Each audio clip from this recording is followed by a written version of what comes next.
Hi, welcome to my YouTube channel. My name is Rose Salwa. I am a mother of 3 children and a wife. But that's beyond the point. Today is Mother's Day. Happy Mother's Day to all the mothers that have subscribed to this.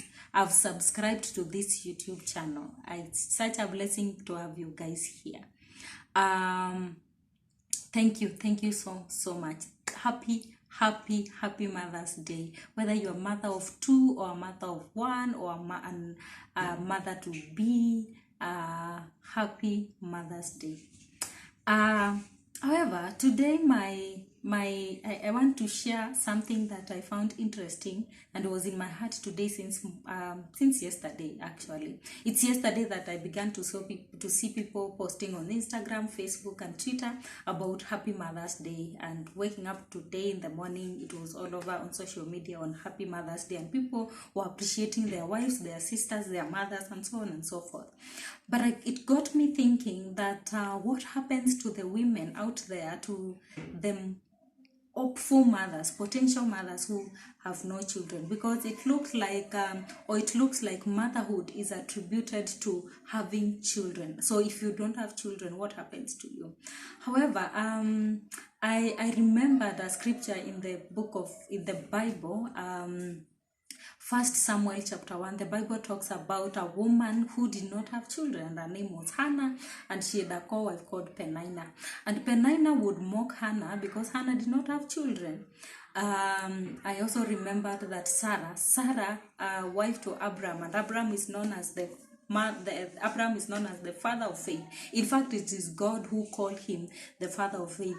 She did not have children, and these 2 women were barren. And what I get from both of their stories is that regardless, their situation pushed them to different aspects. First, Hannah, because she did not have children, her co-wife Penina would mock her, would laugh at her, would insult her, and all those kind of things. But instead of Hannah responding, Hannah would retreat and go to God and pray to God and trust God and cry out to God that he has led her to be without children. So I do not see anywhere in the scripture where Hannah exchanged with Penina, but every time she would be insulted or mocked by Penina, her spirit would be pushed towards God. No, she would move to God more.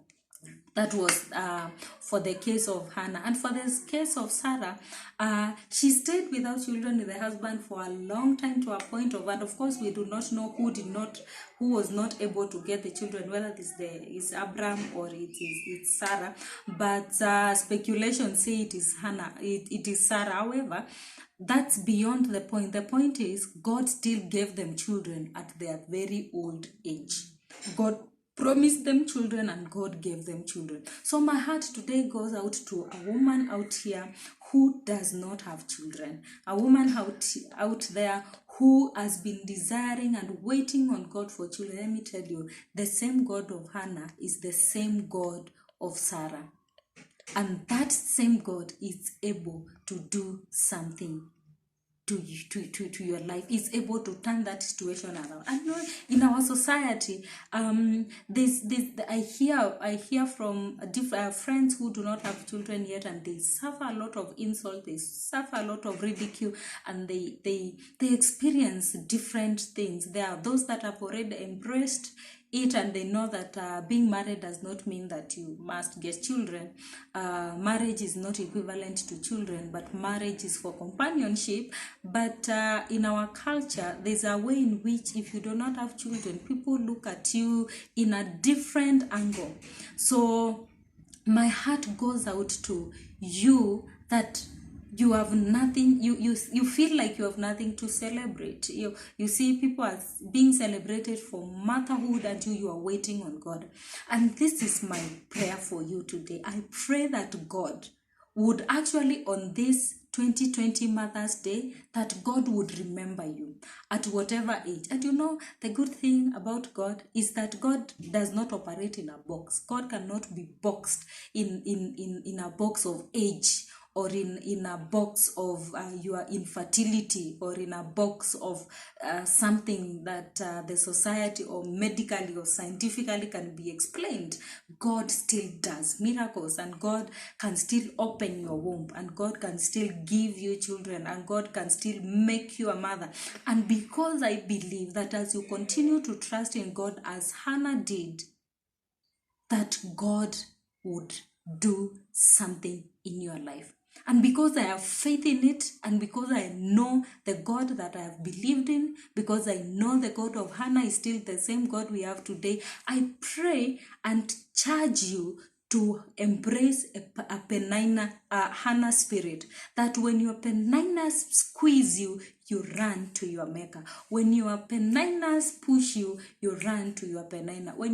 We run to your God. When your Peninas insult you, you run to your God. They invoke something in you that makes you trust in God more. They lift your faith. They lift in your faith. Now, when your faith is lifted, do not be discouraged. Hold on to God. At that point, feed your faith. Feed your faith and starve your doubt. Happy Mother's Day, because I know next year at a time like this, or the other year, God will do something. And I believe that this God has never lied, and He is not beginning to lie today. Thank you for watching, and God bless you. And may your Peninas see your God. God bless you.